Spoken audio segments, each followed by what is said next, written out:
Alright, now that we've successfully imported all the personnel from the Brigade into the Brigade Personnel Management System, we have several useful reports at our disposal.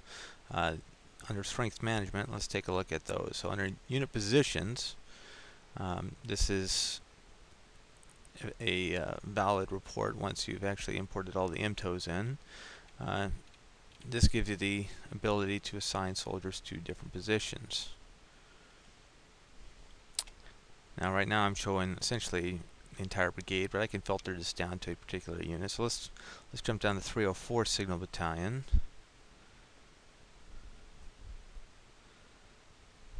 And I'll even filter it down to the headquarters. We'll do the battalion commander first. You'll notice I get a listing for 304 Signal Battalion headquarters of soldiers that are not currently slated. So these are the ones that need to be slated.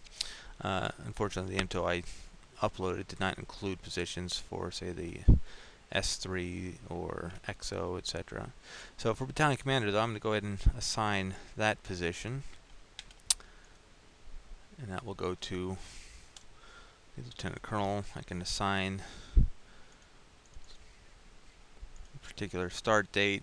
I'll just put March 1st. I don't have to put a complete date, but I'll do it just for demonstration purposes.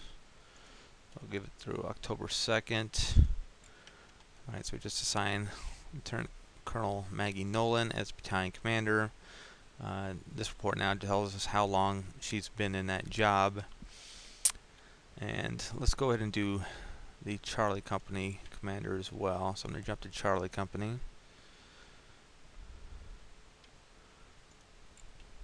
And assign that position. You'll notice that the only options are people that could potentially hold it within the appropriate ranks.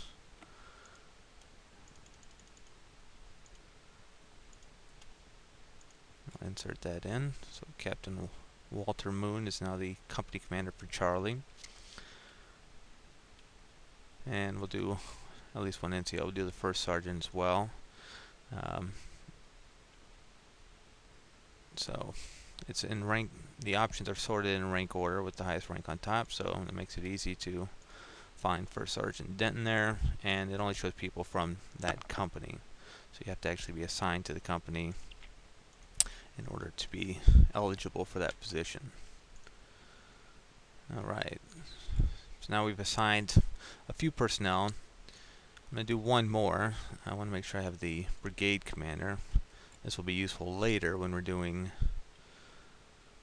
OERs, awards for rating chain, etc.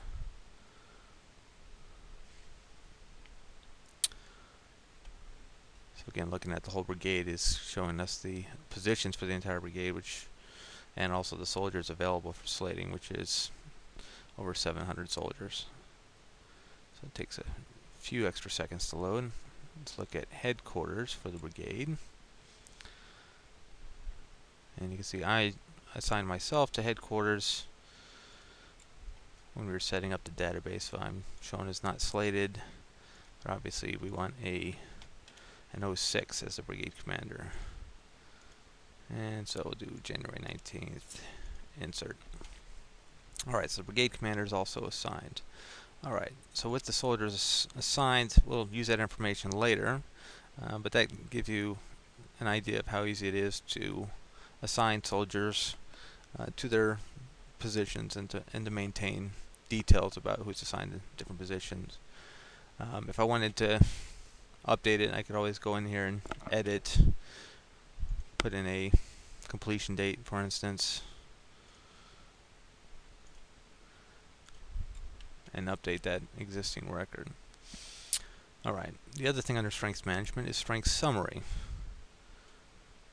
The Strengths Summary will give us essentially the authorized and assigned numbers for the entire brigade, and I can filter this down to individual units. And it shows by MOS strength and strengths by grade. So this is definitely a handy report for, say, the sergeant major trying to figure out who needs to be assigned a particular soldier. So let's look at, say, 304 Signal Battalion. You'll see the numbers refresh. We got the total numbers. We can see we're short 117, 116 if you count the excess. for this battalion. I can go all the way down to the company level. So 130 authorized, 123 assigned. You can see this the same numbers reflected down here by grade. Alright, so that's a handy report. We can also see the individual names of those soldiers under the Unit Alpha roster. The Unit Alpha roster, since I'm a brigade admin, I can have visibility of the entire brigade. And I'm going to hide this menu to give greater visibility of this report.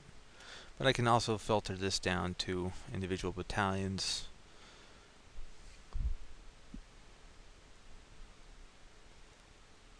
And as this filters down, those columns will actually disappear to give greater visibility of the remaining columns. We'll do Charlie Company since we have the company commander assigned there. And even platoons and sections, which will show up once these soldiers are actually assigned to an MTO position. This alpha roster is also handy because I can continue to filter down. So say for instance I wanted to have all privates to staff sergeants. I was looking for a specific set of information. So all privates to staff sergeants in Charlie Company. You can see that gives me 110 soldiers. Maybe I want to shrink that down to a particular MOS, so we'll look at the cable dogs, 25 Limas. And now I've got 24 of those. Maybe I just want the male cable dogs. That gives me 18. I could even filter by marital status, which I'm not going to do here. But all these columns are also sortable, so if I wanted to sort by rank order, I can just click on that. And the first time will give me lowest to highest, and I'll just click it a second time to give me highest to lowest. And then alphabetical within that rank is automatic. Alright, and so that's essentially the alpha roster. The nice thing about this is I can actually print this up, and it will hide all the menus and unnecessary columns. So I probably want this in landscape view. And let's shrink it down actually to about 70%. And you get a nicely formatted report, an appropriate title to match the filters that you applied to the alpha roster. Alright, so that is the primary functionality that we've gained since, just by adding, importing the soldiers from the brigade into the database.